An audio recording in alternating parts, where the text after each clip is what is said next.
Olá, estou aqui mais uma vez para um encontro delicioso com vocês e uma homenageada muito especial, Rainha Elizabeth II da Inglaterra. Ela também é a segunda figura retratada nestes nossos encontros sobre as mulheres da coroa britânica que definitivamente mudaram o mundo. Todos têm imediatamente a imagem daquela senhorinha, hoje grisalha, no alto dos seus 93 e um pouco mais anos, e uma figura que praticamente acompanhou a existência de todos nós aqui que estamos assistindo. Mas ela é extremamente interessante como exemplo de adaptação ao longo dos tempos. Eu costumo dizer que poucas pessoas vão passar por tantas adaptações, por tantas novidades e tantas surpresas nesse mesmo período de tempo, neste quase um século de vida que ela tem. Porque o mundo mudou numa progressão gigantesca. E ela viu todas estas novidades, todos estes progressos, há quem diga que alguns regressos da humanidade também, mas aí é uma questão de valores. Então, eu acho que a melhor maneira de todos estarmos próximos do universo desta que é uma das mulheres mais fotografadas em toda a história, é uma das celebridades mais conhecidas e mais notórias, ela é Elizabeth Alexandra Mary Windsor, carinhosamente Lilibet para os íntimos. Esta mulher, prestes a completar agora em 21 de abril 94 anos, já foi, aos olhos de muitos, a mulher mais poderosa do planeta. Eu devo dizer, por uma opinião particular, que ela ainda continua sendo uma das mulheres mais poderosas do planeta. Apesar da Inglaterra adotar o parlamentarismo e ela, como chefe da coroa britânica, para muitos ser apenas um cargo decorativo, tenho que dizer que ela ainda causa grande alvoroço nas decisões tomadas pela Inglaterra, que precisam da sua aquiescência, para muitas delas, mas perante a opinião pública, ela é indiscutivelmente um ícone. Hoje, ela é a rainha do Reino Unido, ela é a chefe da Commonwealth, que tem sob o seu comando 53 estados, ela é a governadora suprema da Igreja na Inglaterra, ela é a defensora da fé, ela ainda tem sob o seu comando mais de 15 outros estados independentes, é bastante coisa.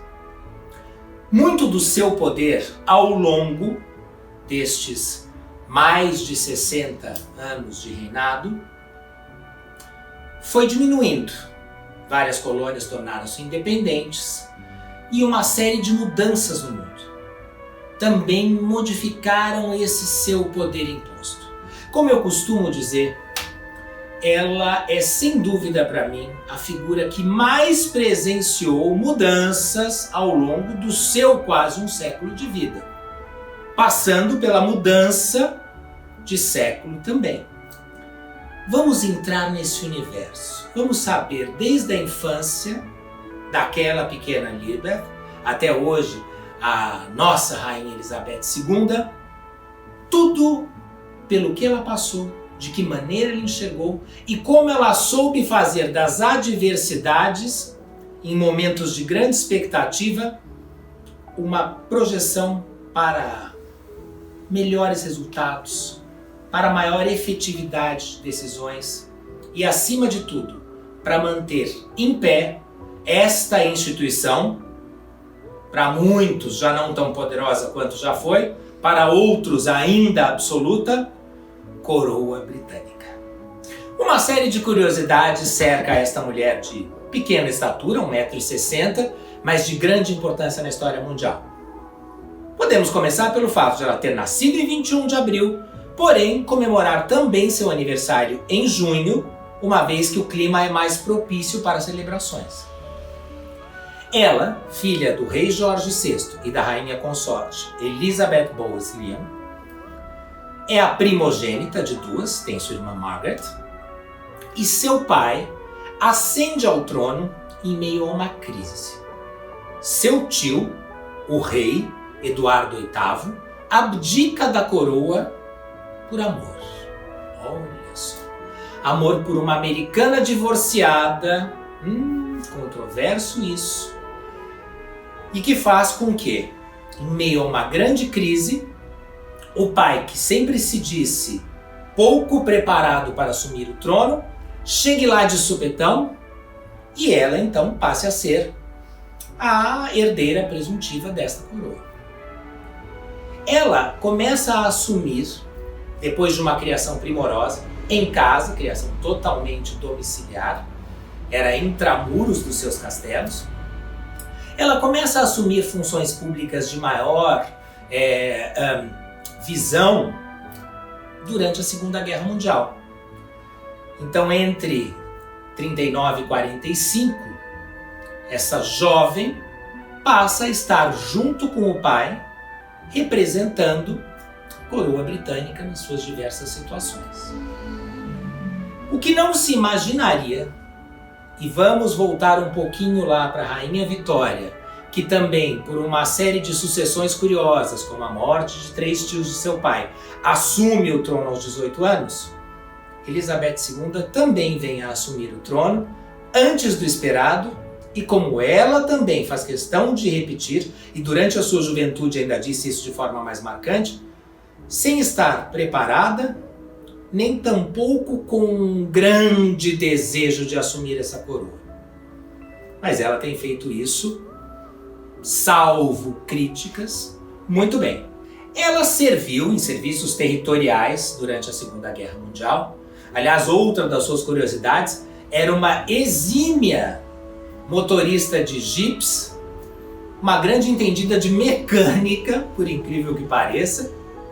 Essa figura, tão emblemática no nosso imaginário, se casa em 1947 com o príncipe Philip, da Grécia e Dinamarca. Ele, um belíssimo homem, uma figura extremamente marcante, e ela então passa a fazer parte dos serviços e ofícios representando a coroa, mas não podia imaginar que quase 5 anos depois, seu pai viria a falecer de uma das suas maiores ojerizas, decorrente do cigarro. Sua irmã, tão querida, também morre decorrente de problemas ligados ao vício do fumar. Ela passa abruptamente a ser a monarca mais importante do planeta. Ela teve um casamento esplêndido, cheio de detalhes muito especiais, e uma coroação que também parou o mundo. Aliás, o casamento dela foi o primeiro destes casamentos midiáticos, ainda que com muito mais restritas formas de divulgação do mesmo. Nós vamos falar depois do casamento da Lady Di, do casamento das nossas atuais princesas dos tempos modernos, Kate e Meghan. Mas foi um casamento de proporções avassaladoras para aquele momento. E, logo na sequência, poucos anos depois, sua coroação. Vejam que quando ela se casa em 1947 com o príncipe da Grécia e Dinamarca, Philip de Mountbatten, já contei para vocês que ele era um bonitão e realmente ele causava furor naquele momento. Depois, ao longo do casamento, inclusive, ele não foi lá das figuras mais fiéis à sagrada instituição do matrimônio. Mas vale lembrar que ele era primo distante da rainha. Muito comum esses casamentos próximos, e nós falamos anteriormente que a sua tataravó, a Rainha Vitória, foi considerada a avó da Europa, uma vez que seus descendentes foram se casando com a grande maioria das casas reais existentes naquele momento. Ela, por se casar 2 anos após o final da Segunda Guerra Mundial, ela passa a representar um sonho, um verdadeiro conto de fadas, depois de tempos de tanta penúria e austeridade que haviam sido passados durante a guerra. O seu casamento teve detalhes absolutamente interessantes, porque ela conhece Philip com 13 anos de idade, se encanta por ele. Eis vem a se casar com 25. Vejam que ela tem ali nesta união com o seu belo escolhido mais uma semelhança com sua tataravó, que também escolheu o seu noivo. Ela tem um anel de noivado feito com partes da coroa da sogra. Sogra essa que teve problemas psiquiátricos e distúrbios muito sérios.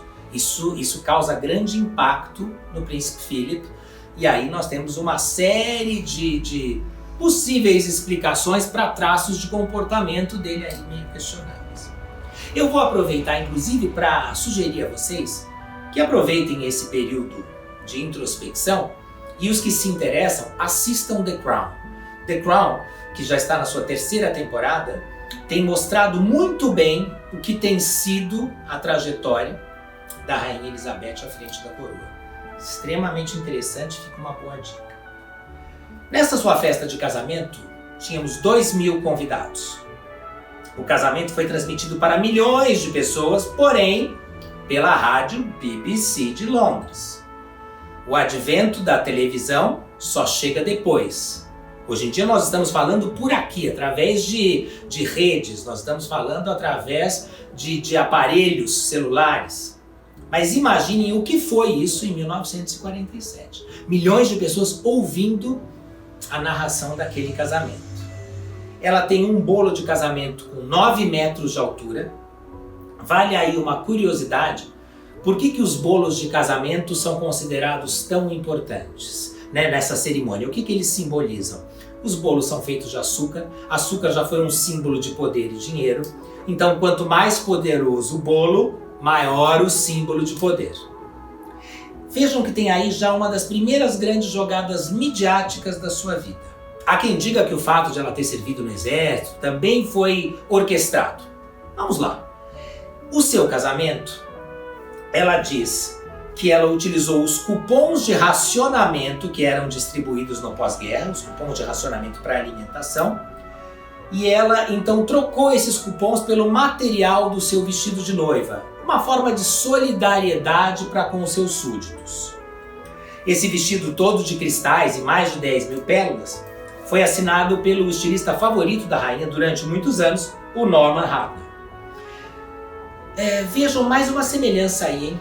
O momento do casamento dela também teve um apelo popular, porque ele aconteceu logo depois de um período de grande crise para todos os súditos dessa coroa.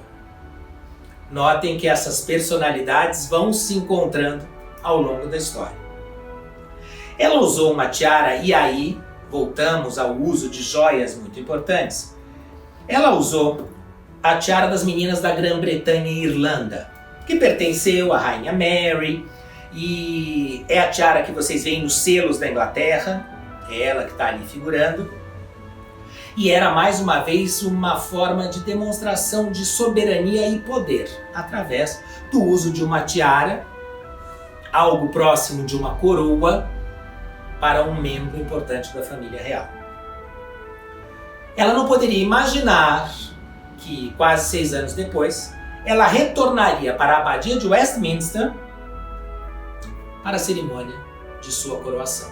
Com essa morte super prematura de seu pai, com 56 anos de idade, ela estava em visita ao Quênia com o marido, Philip, e ali recebeu a notícia. Ela volta, tem mais uma curiosidade aí, porque ela foi para essa viagem sem nenhuma roupa preta, sem nenhum traje de luto.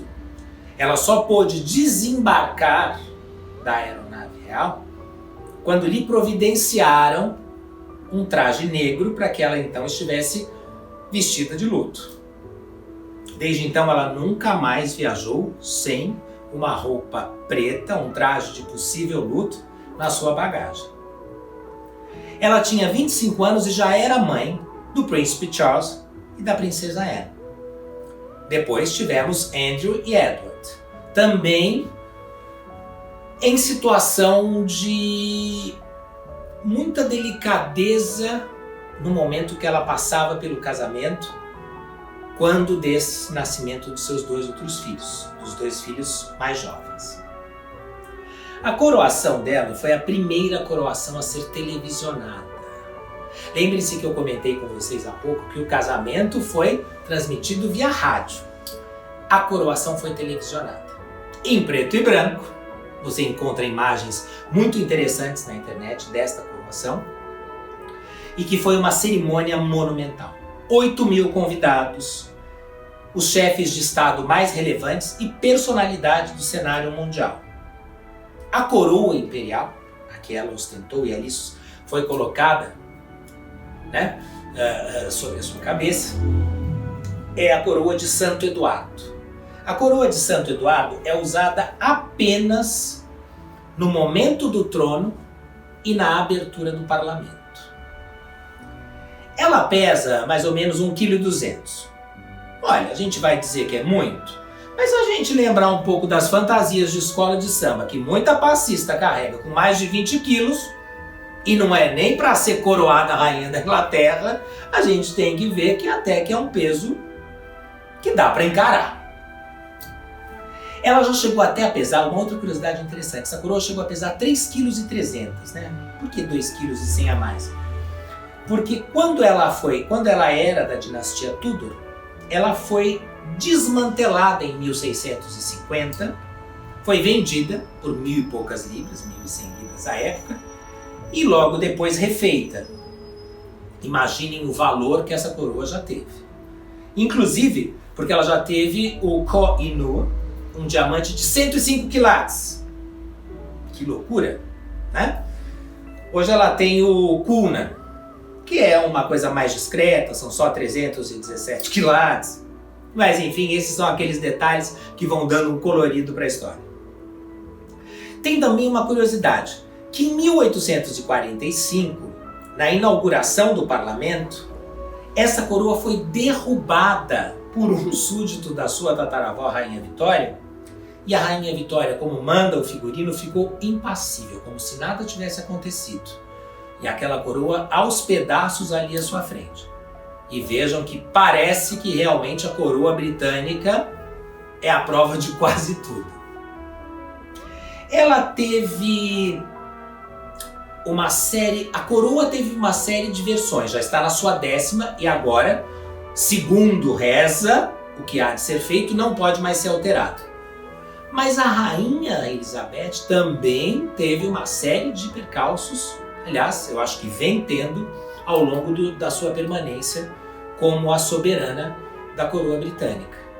E nós vamos entender o que é este período de turbulência e em quais momentos ela teve que usar de muita sagacidade, jogo de cintura, intuição e bom aconselhamento para que essa instituição continue de pé. Eu costumo ilustrar essa parte de todo esse nosso encontro falando sobre a Rainha Elizabeth como um I need a drink, né? Eu imagino que ela precisava aí de um drink para poder superar todos estes grandes momentos que ela teve ao longo da vida e continua tendo, sempre mantendo essa fleuma e essa estabilidade, à custa de uma série de sentimentos controversos. Ela tem que ter aí uma abnegação da vida pessoal, muitas vezes ela tem que ser dura quanto a escolhas, como ela foi, não autorizando o casamento da irmã com quem a irmã gostava, porque precisa da autorização da monarca. Foi a não aceitação do seu tio, aquele que abdicou da coroa lá atrás, não aceitá-lo de volta morando na Inglaterra. Ele morreu exilado na França. E uma série de outras decisões.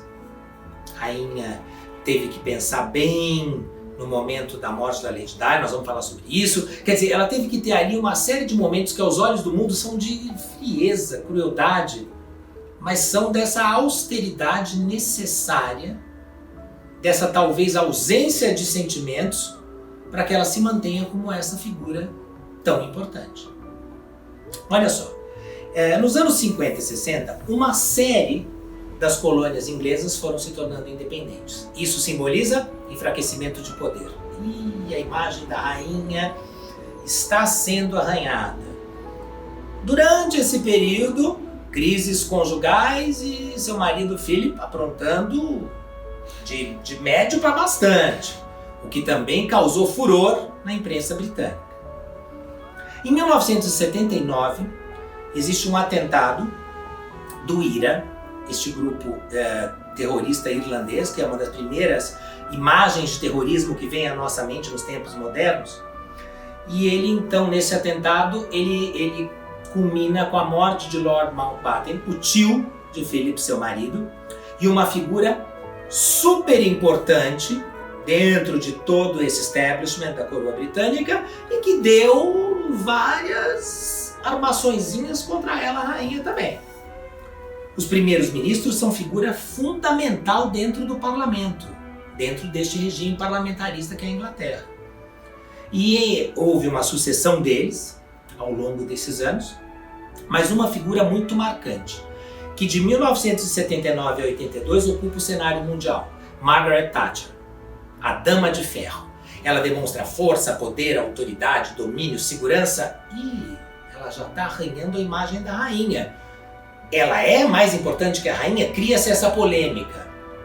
E a rainha continua tendo que saber lidar com a vaidade, com o ego, driblando essa situação, porém se mantendo firme na sua posição. Eu digo que esta rainha é feita de alguma substância que a gente não conhece. É praticamente aí o tungstênio, ponta de caneta, ela aguenta firme. Em 1981, um homem aponta uma arma descarregada para a rainha Elizabeth.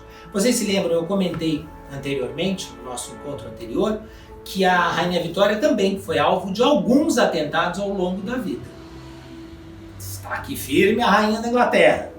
Em 1982, uma coisa ainda mais maluca. Um homem invade o palácio de Buckingham e ela percebe este homem aos pés da sua cama, e leva um papo com ele e consegue literalmente convencê-lo de que aquilo não era uma boa atitude e tal, até conseguir chamar a segurança. Mas o homem invade os aposentos reais no palácio de Buckingham. Parece brincadeira. Em 1982, temos a Guerra das Malvinas, as Ilhas Malvinas aqui na Argentina, próximas, e que foi um episódio que abalou fortemente a coroa britânica, por ter sido considerado desnecessário, por ter sido considerado uma manobra de poder absolutamente fora de propósito. Mais uma vez, a opinião pública ficou dividida e ela se manteve ali firme.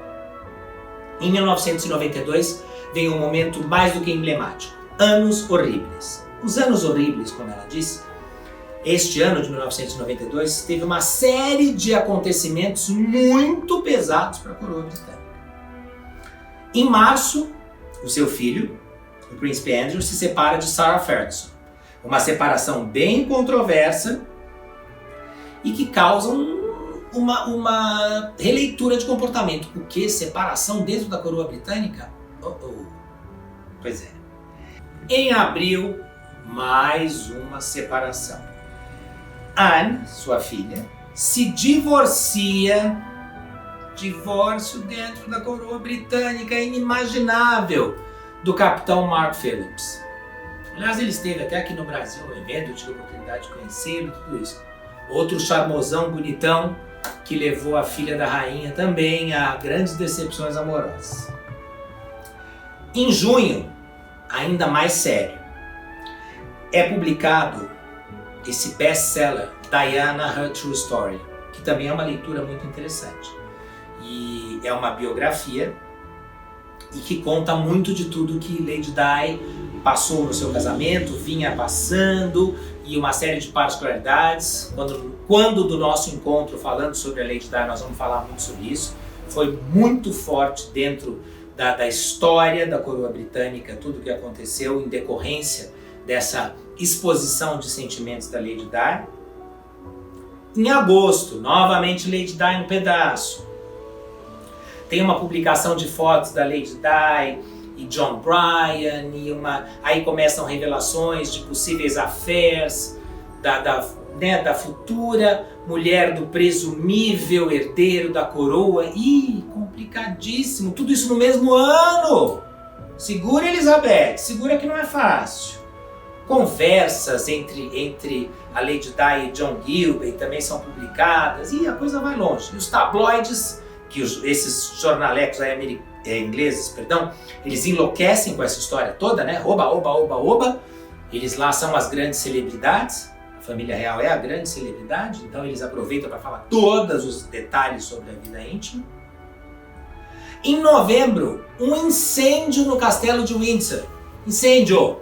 A gente diz que a coisa vai pegar fogo, lá pegou mesmo. Acontece também neste Annus Horribilis. E em dezembro, John Major, num comunicado oficial, anuncia a separação de Lady Di e Príncipe Charles. Dá para dar conta de tudo isso num ano e ainda continuar serena, solene, soberana rainha da Inglaterra? Ela conseguiu e foi mais adiante. Como o meu intuito aqui também é entreter vocês com uma série de curiosidades que a gente gosta, eu não tenho aqui nenhuma pretensão de ser um estudioso político ou também histórico tão criterioso, eu estou pontuando e passeando pela história. E aí eu vou falar para vocês uma série de curiosidades da rainha sobre os casamentos reais. Mas eu vou culminar, fechando esses períodos aí de vamos dizer, de chacoalhar na rainha, com a visita desastrosa, do ponto de vista, principalmente do ponto de vista protocolar, em junho de 2018, quando Trump vai pela primeira vez ao encontro da rainha Elizabeth. Tem algumas normas que são básicas. A rainha não espera por ninguém. O presidente Trump atrasou 10 minutos. 10 minutos para a rainha da Inglaterra é uma barbaridade. A gente lembra do pontualidade britânica. Pois é. E ela, em tese, não espera por ninguém. Eu vou dar minha explicação pessoal do porquê Trump também fez essas manobrinhas. Homens devem se curvar e fazer a reverência à rainha da Inglaterra. Menor chance. Mulheres fazem uma pequena reverência à rainha, inclusive se curvando. Também a menor chance. Melania também não fez. Trump e Melania apertaram a mão da rainha como se fosse a coisa mais natural do mundo. Vocês podem perceber que a rainha, inclusive, está sempre de luvas, porque o intuito é não dar as mãos a ninguém, né? Não dar a mão a ninguém. Mas não adiantou. Lá foi Trump, lá foi Melania, aí chacoalharam aí a mão da rainha.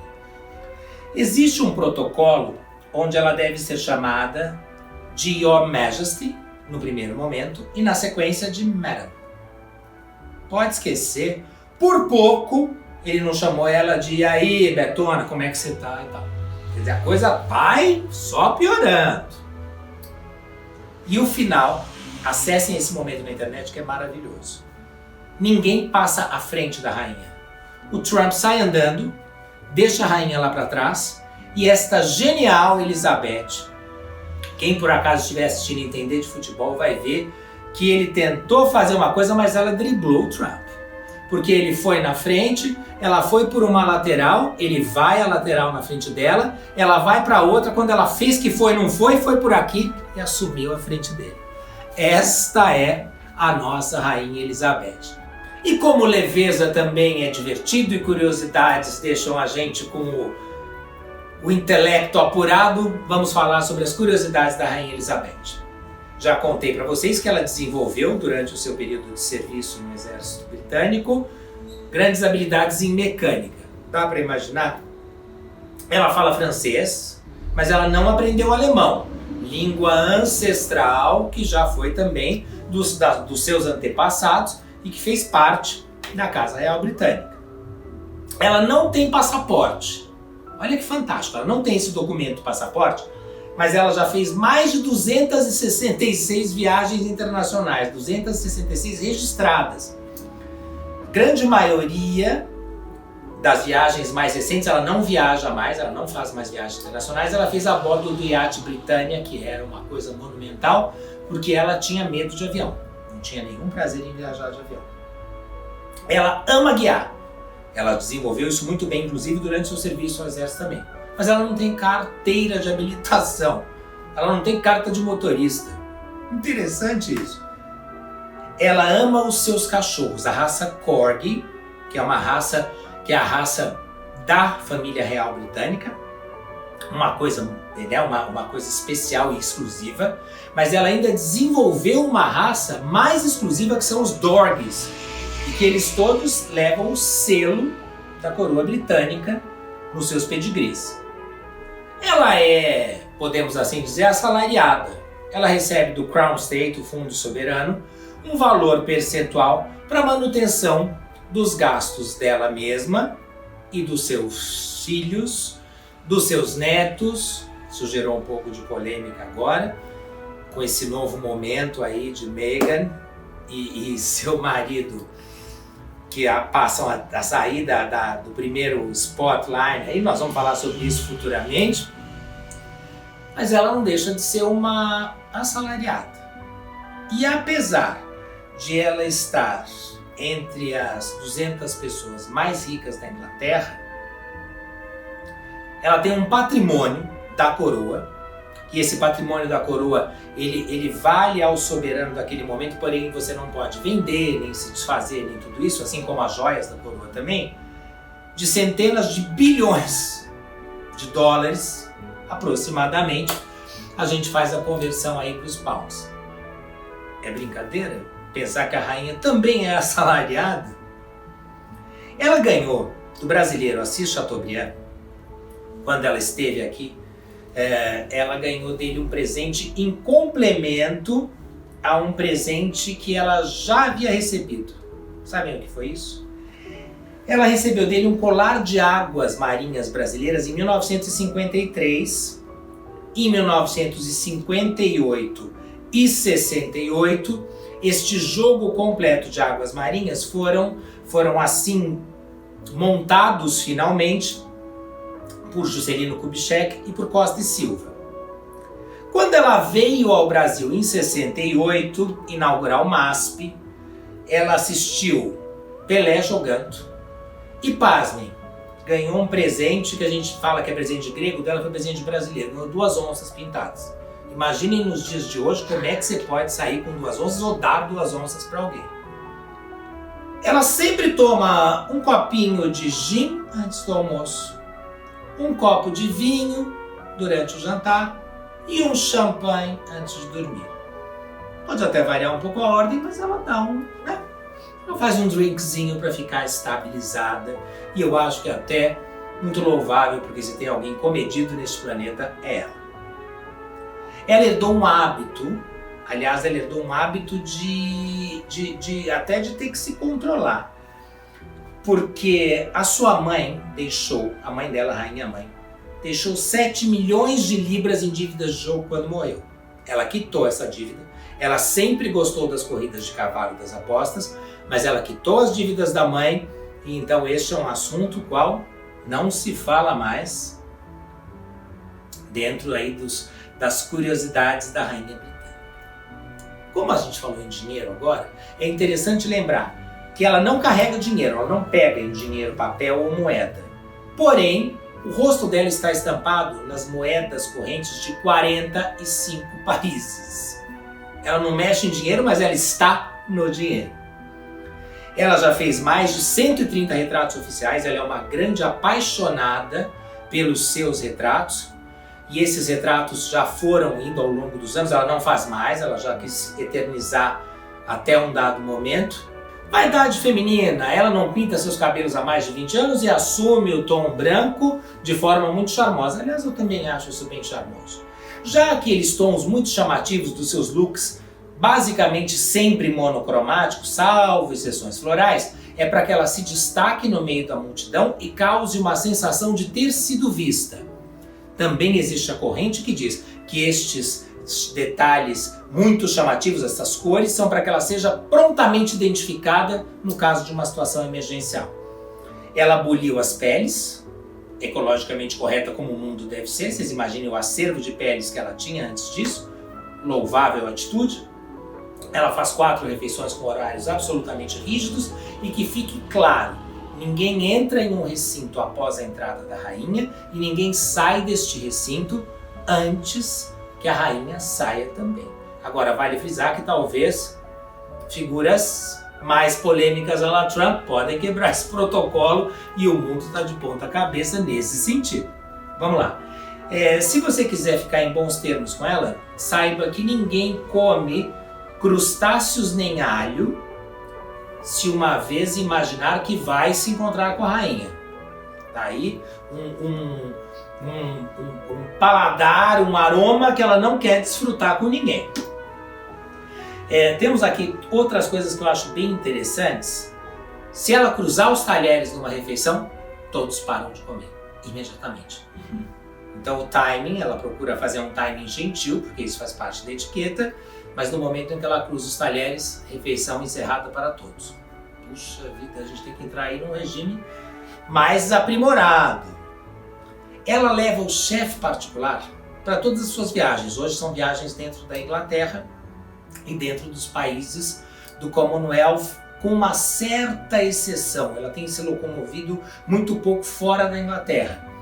E ela gosta que o chefe faça para ela o bolo de chocolate particular com a receita particular. Um charme, já gostei. Saibam que ela sempre tem o seu potinho, aquele potinho de plástico, aquela marca comercial, onde ela leva as suas frutas. Ela faz questão de degustar essas frutas, porém em eventos oficiais, o prato de degustação de frutas é um prato de nobre metal, ornamentado com pedras preciosas. Olha aí, quanta curiosidade está falando. Isso é bom para a gente distrair um pouquinho, né? Em dias mais tensos, vale a distração.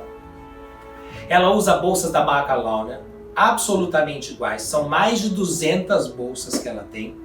Elas são todas do mesmo modelo, salvo uma variação de acabamento. E o que é interessante é o que existe dentro das bolsas.